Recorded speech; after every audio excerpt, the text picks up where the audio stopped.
Hello everyone, আজকে সকালবেলায় decide করলাম যে মায়া কুমারীর চরিত্রের রিলস একটা শ্যুট করব। সো বুনিকে প্রথমে বলেছিলাম যে আমাকে কয়েকটা গোলাপ এনে দিবি, যেমন ভাবা তেমন কাজ। বুনি আমাকে তাই করে দিয়েছিল। আর এখানে আমরা মায়া কুমারীর চরিত্রের জন্য যা যা লাগবে তাই নিয়ে আমরা রেডি হচ্ছিলাম। সো এখানে হেয়ার স্টাইল করার পর আমি শাড়িটা পরে রেডি হয়ে নেব। রেডি হওয়ার পর আমরা চলে গেলাম নেক্সট মায়া কুমারীর রিলস শ্যুট করতে। আর এই রিলসটা শ্যুট করার জন্য আমরা এত হাসাহাসি করেছি যা বলারই বাইরে। এই সিনটা করার জন্য আমাদেরকে মনে হয় 26টা শ্যুট নিতে হয়েছে, তবুও আমরা ঠিকঠাক করে উঠতে পারিনি। যাই হোক, যতটুকু করতে পেরেছি বাকিটা তোমরাই জানিও কতটুকু সম্পূর্ণ হয়েছে।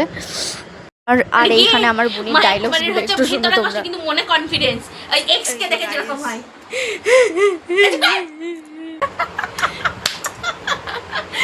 একটা রিলস করার জন্য কত কি না করতে হচ্ছে আল্লাহ।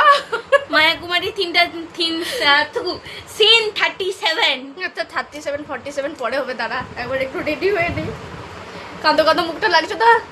কথাটা মজার ছলে বললেও কিন্তু বাস্তব কথা। এটা 1 মিনিটের ভিডিওর জন্য কিন্তু আমাদেরকে অনেক খাটাখাটনি করা লাগে একটা রিলসের জন্য। তাই ভাবলাম এখানের ফানি সিনগুলো তোমাদের সঙ্গে একটু শেয়ার করি। আর এখানে দেখো আমি নির্লজ্জর মতো চোখে পানি দিয়ে আবার হেসে আবার দেখাচ্ছিলাম কেমন হয়েছে। যাই হোক, দেখা হবে নেক্সট ব্লগে। ততক্ষণকার মতো টাটা।